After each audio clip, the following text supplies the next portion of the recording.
Bonjour à tous, n'oubliez pas de liker, de commenter pour le référencement, et surtout de vous abonner pour soutenir la chaîne. Merci et bon visionnage à tous.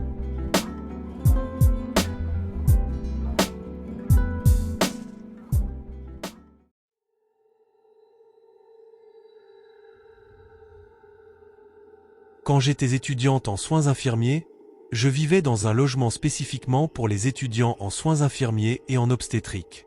Le bâtiment était en fait sur le terrain de l'hôpital, pas loin de la morgue. Dès que j'y ai emménagé, l'endroit avait une ambiance vraiment étrange. Au début, je me suis dit que c'était juste parce que c'était la première fois que je quittais la maison. Mais avec le temps, des choses ont commencé à se produire que je ne peux toujours pas vraiment expliquer. Assez rapidement, j'ai commencé à avoir des cauchemars très intenses et cette sensation constante d'être observé chaque fois que j'étais dans ma chambre. Des petites choses bizarres se produisaient tout le temps. Je posais quelque chose sur mon lit, je quittais la chambre, et quand je revenais, c'était ailleurs. J'étais certaine de ne pas l'avoir déplacé. J'avais aussi cette étrange impression que quelque chose de mauvais allait se produire. Une fois, j'ai ressenti cela très fortement, puis une porte s'est soudainement frappée et m'a coincé les doigts. Des choses comme ça ont commencé à arriver de plus en plus. À un moment, j'avais un hamster que j'avais sauvé d'une autre étudiante qui ne s'en occupait pas correctement. Le hamster était un peu erratique et courait souvent contre les côtés de la cage. Une nuit, je me suis réveillé et j'ai entendu un grognement dans ma chambre. Ça venait de la cage du hamster. Je sais que ça a l'air ridicule parce que les hamsters ne grognent pas. Donc j'ai supposé que c'était un bruit bizarre qu'ils faisaient, mais ça ressemblait vraiment à un grognement réel. D'autres fois, j'étais seul chez moi et j'entendais quelqu'un faire du bruit dans la cuisine comme si quelqu'un cuisinait ou déplaçait des plats. Quand j'allais vérifier, personne n'était là. La chose la plus étrange qui s'est produite concernait le four. Si je mettais de la nourriture dans le four, parfois la température montait soudainement à fond.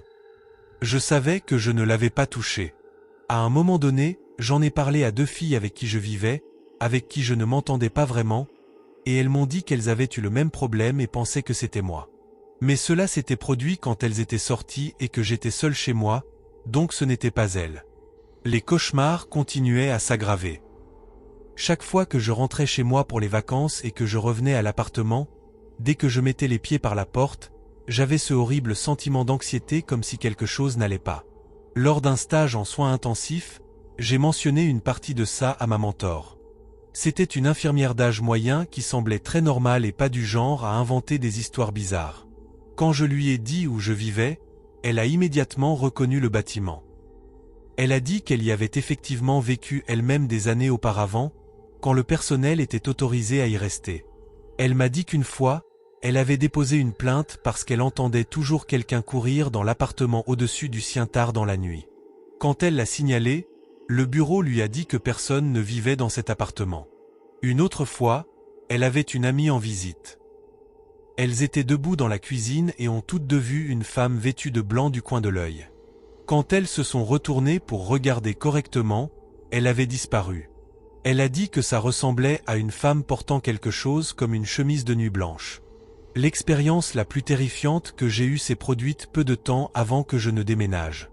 J'essayais de dormir et je me suis finalement assoupi. J'ai soudain eu ce rêve où une vieille femme en robe d'hôpital se tenait au-dessus de moi. Elle avait presque l'air démoniaque et riait d'une manière vraiment horrible.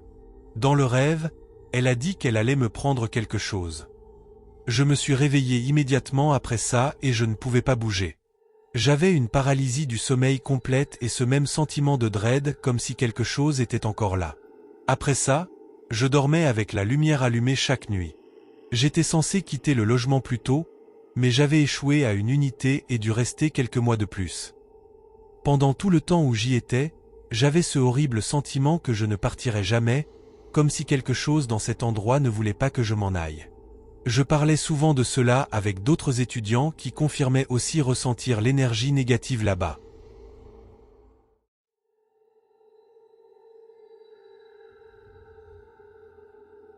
Voici une expérience que j'ai vécue lors d'une nuit calme en patrouille.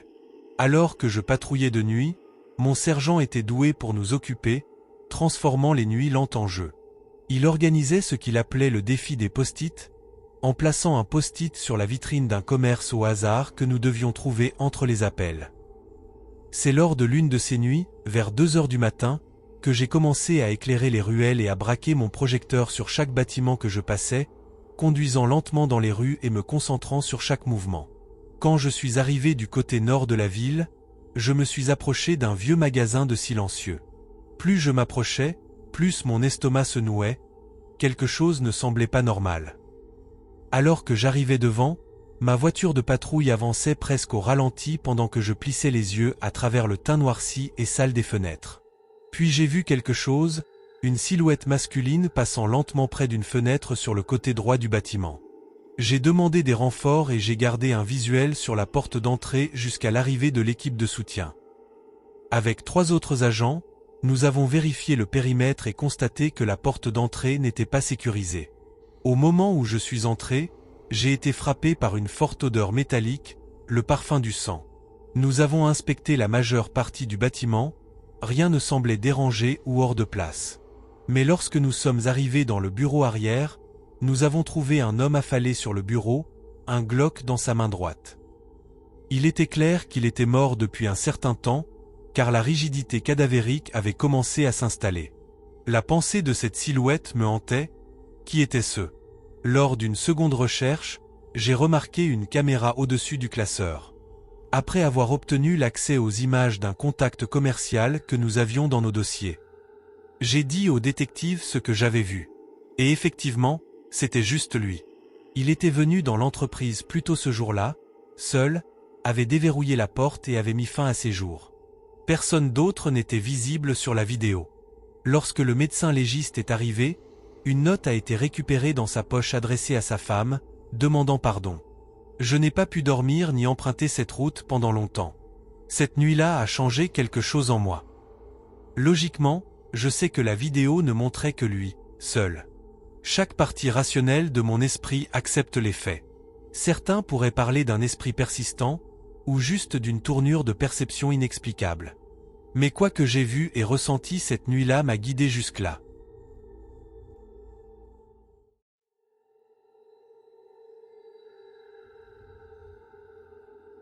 Retour en classe de 8e et 9e, j'étais obsédé par le paranormal. J'avais une copine à l'époque qui était vraiment passionnée par la Wicca, et c'est elle qui m'a plongé dans tout ça.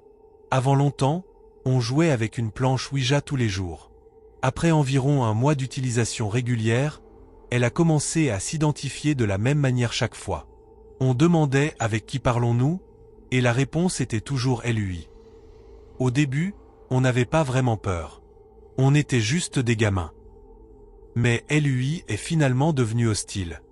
La planche a commencé à jurer et à nous dire de foutre le camp.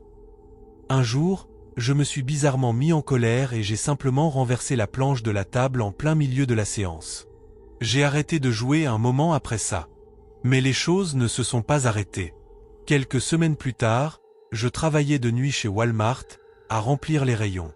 Sans prévenir, j'ai entendu un chuchotement. Juste mon nom. Je pensais l'avoir imaginé, mais ça s'est reproduit, plus fort. J'ai vérifié l'allée d'à côté pour voir si quelqu'un me taquinait, mais il n'y avait personne. Quand le 3e chuchotement est arrivé, il était assez fort pour que je crie vraiment « Bonjour ». Qui diable appelle mon nom ? Pas de réponse. Environ 40 secondes plus tard, une collègue est venue vers moi. Elle avait l'air bouleversée. Elle m'a demandé si j'avais entendu mon nom appelé 3 fois. Quand j'ai dit oui, elle m'a dit qu'elle était médium et que c'était un signe qu'un membre de ma famille allait mourir. Je pensais que c'était un peu bizarre qu'elle vienne et qu'avec toute confiance elle se dise médium. Je m'intéresse au paranormal mais je reste sceptique. Alors j'ai essayé de garder la conversation normale et j'ai commencé à parler de mes projets pour l'avenir. Elle m'a interrompu en plein milieu, me regardant droit dans les yeux. Chaque fois que tu parles de ton avenir, je peux entendre quelque chose ricaner. Comme quelque chose de négatif, ça s'attache à toi. Ça essaie de gâcher tes plans. Elle n'avait aucune idée de la planche. J'ai senti le sang me monter au visage en instantanément reliant ça à LUI. Je suis rentré chez moi après mon service et je me suis mis au lit, uniquement pour être réveillé par le téléphone fixe. J'ai entendu ma mère dans le couloir dire « Oh non, c'est terrible. Je suis désolé. L'adrénaline a afflué dans mon corps. Avant même qu'elle ne raccroche, j'étais en bas demandant ce qui s'était passé. Elle m'a dit que quelqu'un de notre famille, quelqu'un avec qui je n'avais pas vraiment de relation, venait de mourir.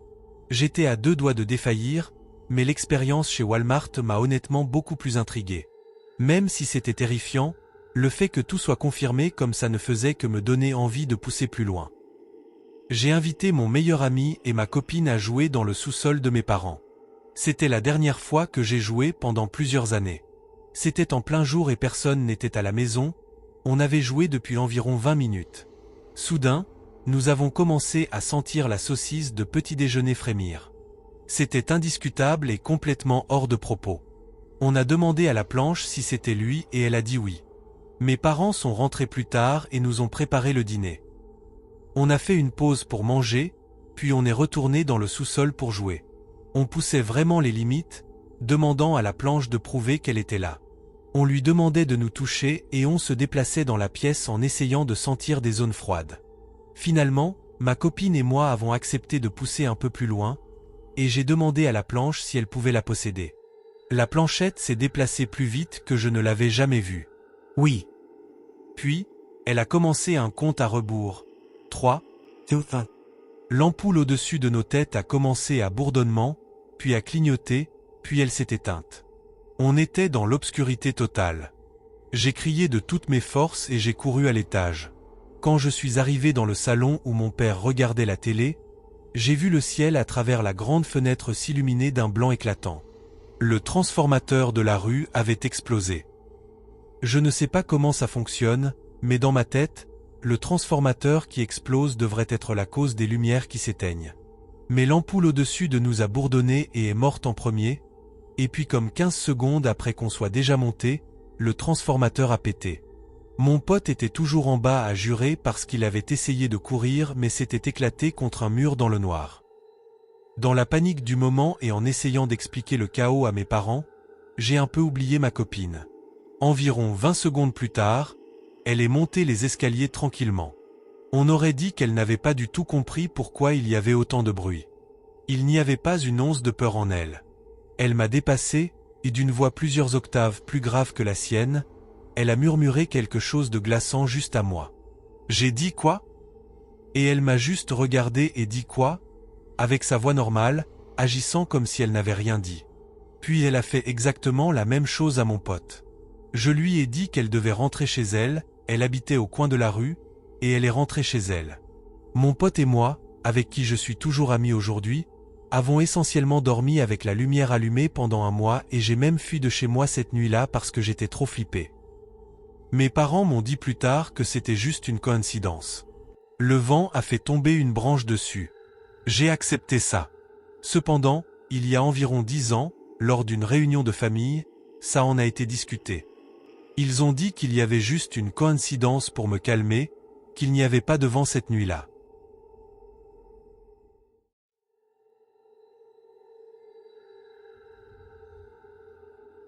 Beaucoup ne me croient pas et pensent que c'était mon esprit qui me jouait des tours, mais je sais ce que j'ai vu. J'ai eu de nombreuses expériences de paranoïa en grandissant. Mais le plus gros a été ces 3 mois que j'ai passés dans cet appartement. En août 2024, ma famille et moi avons déménagé dans ce vieil immeuble d'appartement du vieux côté de Rustavie, en Géorgie. Dès le début, ce qui vivait dans cet appartement s'est clairement manifesté pour moi, littéralement. Le jour même de notre emménagement. J'étais en train de me changer dans ma chambre, porte fermée, bien sûr, la porte du balcon était ouverte et je suis assis sur le lit en mettant mes chaussettes quand j'ai vu la porte bouger un peu. Alors j'ai levé les yeux, et pendant une fraction de seconde, j'ai vu le reflet d'une femme habillée comme au XVIIIe siècle. La porte s'est presque fermée puis s'est rouverte, et ce n'est pas comme si ça aurait pu être le vent, mais comme je l'ai dit, ma porte de chambre était fermée, et la porte du balcon était cassée, donc il fallait la soulever et la déplacer sinon elle ne bougerait pas. Après ça, j'ai vu de nombreuses silhouettes d'ombre me fixant depuis le couloir, se cachant derrière le mur ou dehors sur le balcon. Et c'est étrange parce que j'avais envie de m'en approcher, comme si ça m'attirait sur le balcon.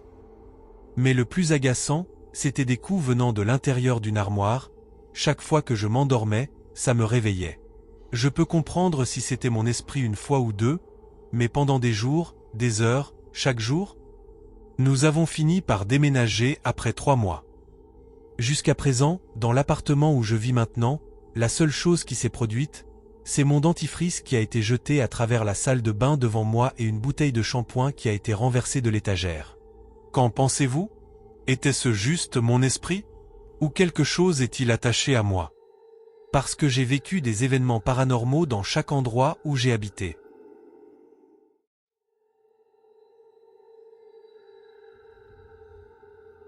C'est toute une histoire vraie, et parmi toute ma vie à vivre le paranormal, celle-ci est la plus frappante. De plus, c'est un peu la partie 2 d'un post que j'avais fait à l'époque où cela se passait vraiment, donc il y a environ 4 ans. Un petit contexte, car c'est assez nécessaire pour mon histoire. Ça peut sembler niais, mais j'ai toujours eu un drôle de pressentiment en ce qui concerne le paranormal, pas que je puisse parler aux fantômes ou invoquer des démons, mais j'ai une sensation super bizarre dans le ventre quand quelque chose comme ça arrive. En plus, ma mère est plutôt sceptique et n'a jamais vraiment cru aux fantômes. Bref, en plein milieu de 2022, ma mère, ma tante, mon cousin et moi avons prévu un voyage en Floride pendant environ 5 jours. On a trouvé un petit Airbnb où séjourner et on était plutôt excités pour Disney World. La maison ressemblait à ça. En entrant, en face de vous, il y a une cuisine, à droite une petite salle à manger et un petit couloir menant à la salle de bain, ma chambre et celle de ma mère. À gauche, il y avait le salon et la chambre de ma cousine et de ma tante. Ma cousine et ma tante avaient un tournoi de volley au 4e jour, donc elles ne seraient pas là pour le 5e jour.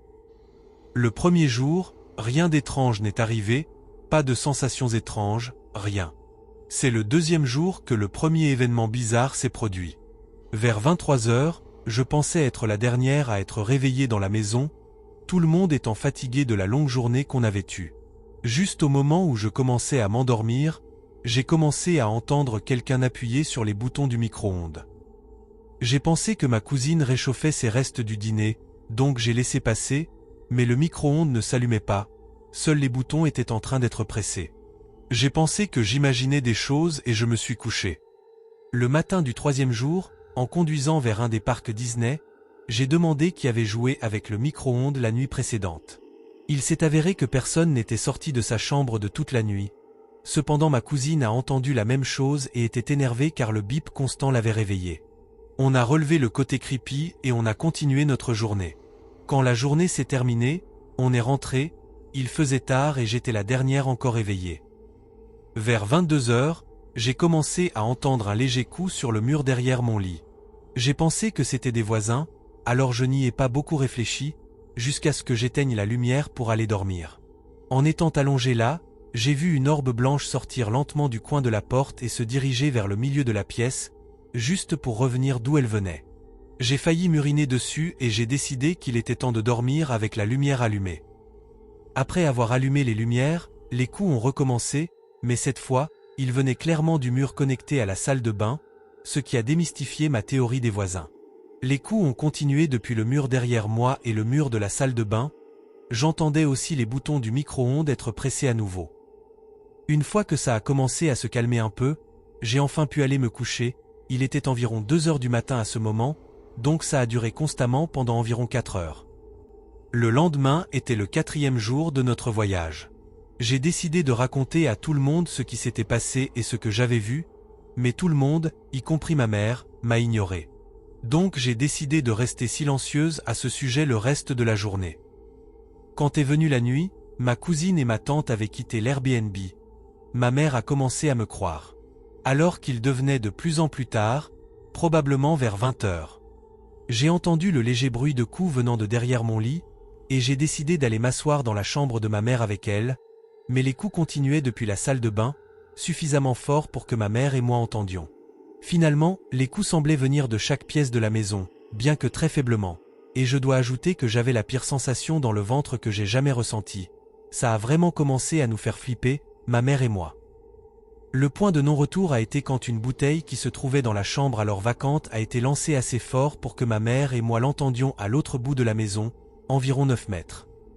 À ce stade, les coups venaient de toutes les pièces de la maison en même temps, très fortement, On aurait dit quelque chose tout droit sorti d'un film d'exorciste.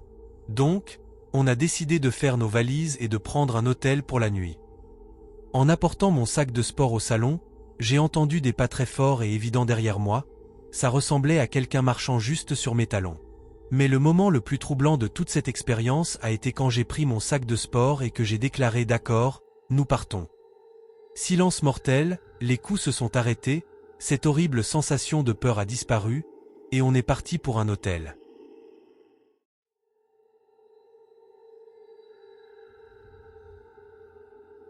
J'ai grandi dans plusieurs endroits durant mon enfance, mais l'endroit où j'ai vécu le plus d'années était dans l'East Riding of Yorkshire.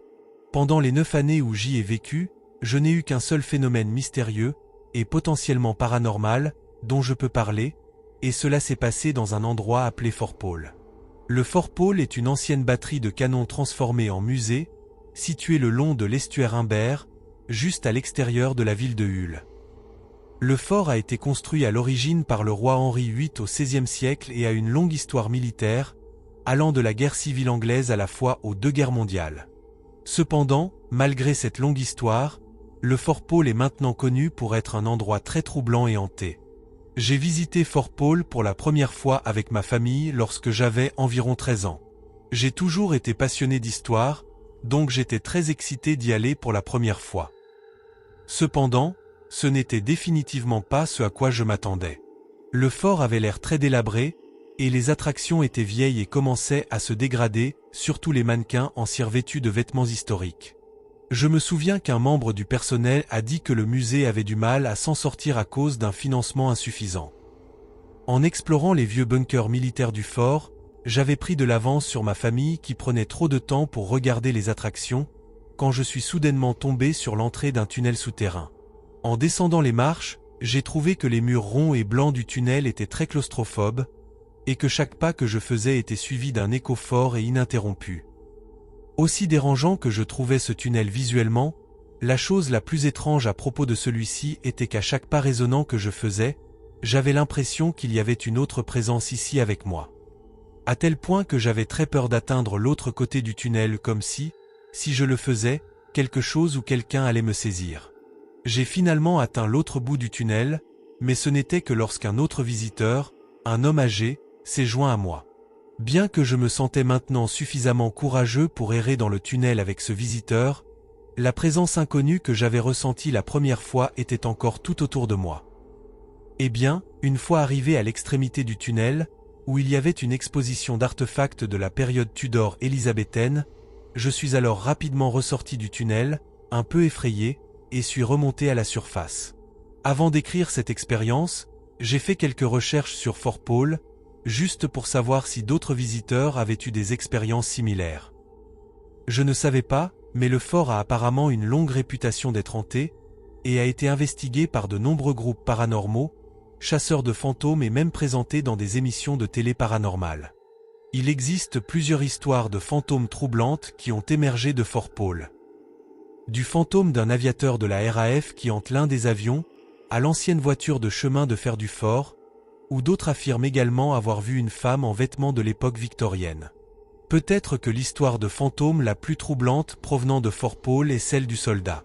Selon cette histoire, il y avait autrefois un soldat stationné au fort, qui, après avoir commis une infraction, a été enfermé dans l'une des cellules souterraines. Selon des enquêteurs ainsi que des membres du personnel, des personnes ont signalé avoir entendu le bruit de lourdes bottes dans les couloirs. Certains affirment avoir vu l'ombre du soldat lui-même, allant même jusqu'à enregistrer sa voix faible disant les mots « sors » et « pars ». Concernant le tunnel souterrain où j'ai eu mon expérience, des gens ont également affirmé avoir ressenti une impression d'oppression là-dessous, entendre des voix, voir des ombres et même sentir des mains invisibles les saisir. Je ne peux pas dire si ces autres expériences ou histoires présumées de Fort Paul sont vraies, mais tout ce que je sais, c'est que lorsque je suis descendu dans ce tunnel, j'ai définitivement eu l'impression de ne pas être seul.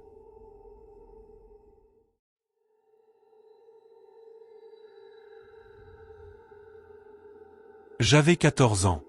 Seul à la maison un vendredi soir. Mes parents travaillaient tard et ma sœur aînée passait la nuit chez une copine. Ce n'était pas rare que ma sœur et moi soyons seuls à la maison ou juste nous deux ensemble. Donc, ni l'une ni l'autre n'avions vraiment peur du noir, ou juste d'être seuls en général. Bref, il était environ 23 heures quand j'ai décidé d'aller me coucher.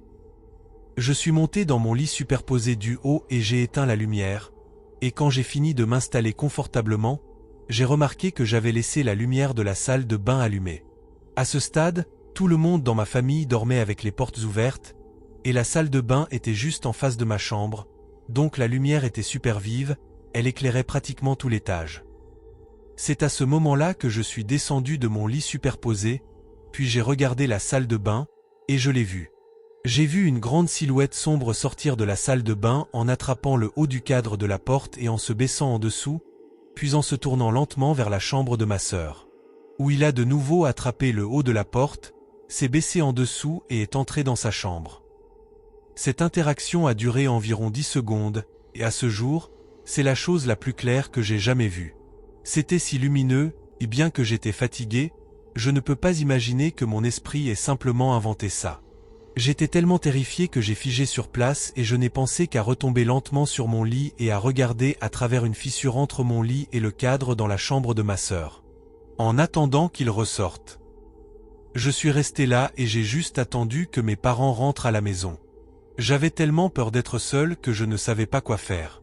Finalement, j'ai entendu mes parents ouvrir la porte d'entrée, j'ai juste sauté de mon lit sur le sol et j'ai couru en bas pour leur dire. Ils ont demandé pourquoi j'étais debout si tard et c'est alors que j'ai découvert qu'il était 1h du matin et que j'étais resté assis là à regarder pendant au moins 1 heure d'affilée.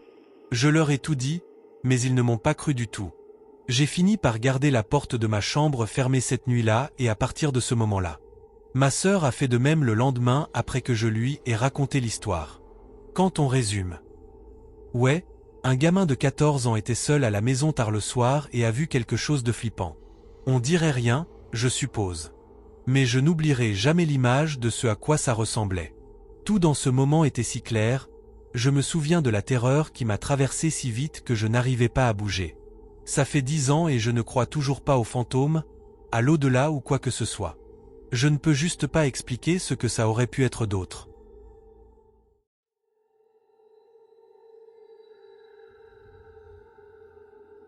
Je passe beaucoup de temps à Los Angeles, et pour réduire les coûts, je loge parfois dans des auberges de jeunesse. Lors de ce voyage en particulier, j'étais à Hollywood et je partageais un dortoir de 6 lits avec 3 lits superposés. J'avais un lit en bas avec une autre fille anglaise au-dessus de moi. Je l'avais vue pendant la journée et elle semblait tout à fait normale. Juste une autre voyageuse. Pour le contexte, je revenais d'un road trip de Vegas à la zone 51 et mon ami et moi avons séjourné au Clown Motel à Tonopah, celui qui est réputé hanté. Nous avons passé la nuit à moitié en plaisantant et à moitié sérieusement à parler d'invoquer des esprits. Et honnêtement, il s'est passé des trucs bizarres. Avance rapide jusqu'à Los Angeles. Mon amie est retournée chez elle et je me suis enregistré à l'auberge. Cette nuit-là, je me suis réveillé vers 5 heures du matin et je suis sorti pour fumer une cigarette. Tout allait bien et c'était super calme. Je suis revenu, je suis monté dans mon lit et quelques secondes plus tard, j'ai entendu la fille au-dessus de moi parler toute seule. Au début, j'ai pensé qu'elle parlait juste en dormant. Les gens font ça. J'ai ignoré ça. Puis je l'ai clairement entendu dire invoquer des esprits. J'ai figé. Elle a continué à marmonner et à mentionner à nouveau l'invocation d'esprit et je ne me sentais pas du tout en sécurité. Elle avait l'air soit possédée, soit peut-être malade mentale. Je n'avais aucune idée de ce dont elle était capable. Mon sac à main était dans le lit avec moi, alors sans faire de bruit, je l'ai attrapé et j'ai commencé lentement à me lever, prévoyant de quitter la chambre. Alors que je me retournais pour sortir de mon lit superposé, elle était déjà à moitié descendue de l'échelle. Elle a bougé vite. Son visage avait ce grand sourire déformé alors qu'elle me regardait droit dans les yeux et disait « Lily, qu'est-ce qui ne va pas? Tu as l'air un peu paniqué. » Je ne pense pas avoir jamais quitté une chambre aussi vite. Je suis descendu directement en bas et j'ai parlé à l'homme qui travaillait à la réception. Il est remonté avec moi pour que je puisse récupérer le reste de mes affaires. Nous avons ouvert la porte du dortoir. Il faisait encore sombre et son lit était vide. Puis je l'ai vu debout dans le coin cuisine, caché dans l'obscurité. Quand elle a réalisé que je n'étais pas seul, elle a reculé et s'est cachée à nouveau. J'ai pris mes affaires et je suis parti immédiatement. Le lendemain, le personnel m'a dit qu'elle n'était même pas censée être là. Elle avait quitté les lieux il y a quelques jours et avait dû se faufiler dans la chambre. Je n'ai plus jamais séjourné dans cette auberge depuis.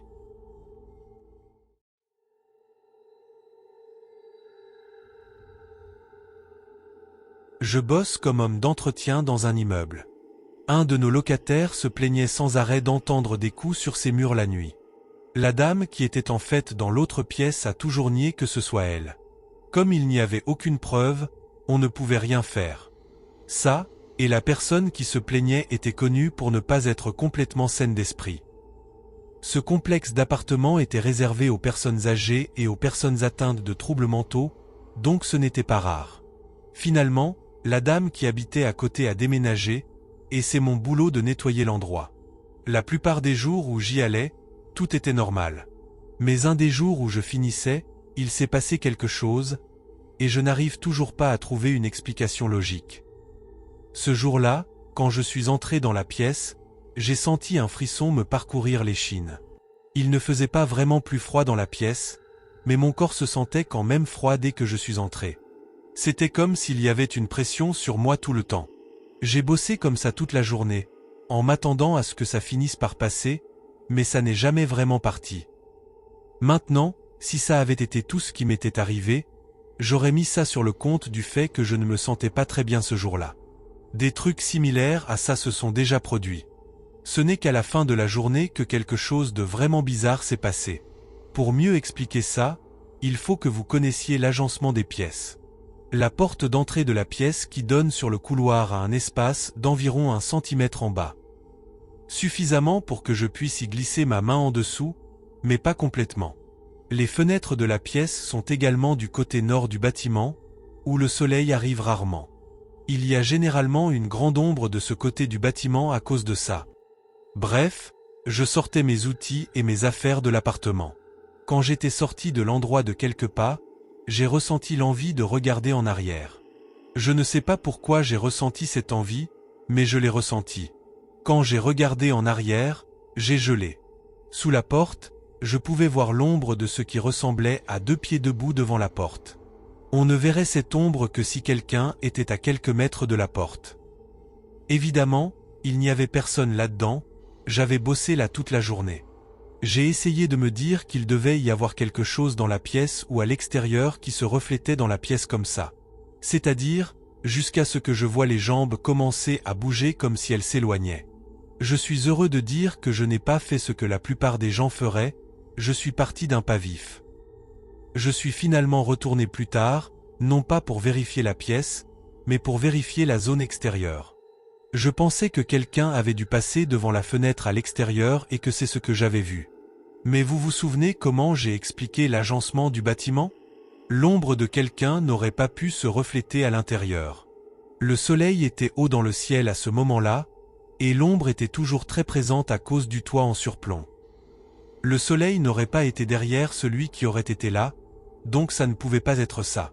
La seule explication que je peux trouver, c'est que quelqu'un projetait une lumière et que ça a fini par ressembler à ça. À part ça, je ne peux pas rationaliser ça. Je ne sais vraiment pas ce que j'ai vu. Pour répondre à quelques questions que vous pourriez vous poser. Oui, en ce qui concerne cette pièce en particulier, je ne suis pas sûr, mais je ne serais pas surpris si quelqu'un y est mort.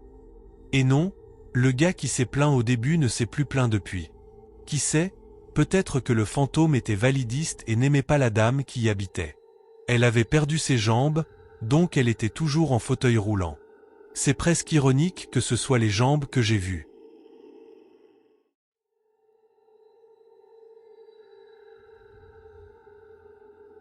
Bon, ça m'est arrivé pendant le confinement du Covid en 2020, quand j'ai eu l'impression que quelqu'un essayait de communiquer avec moi.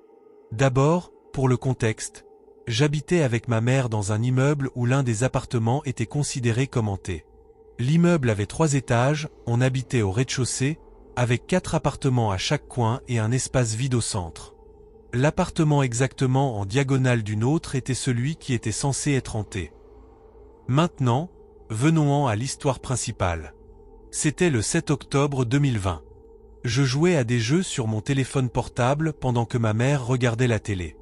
Tout était parfaitement normal.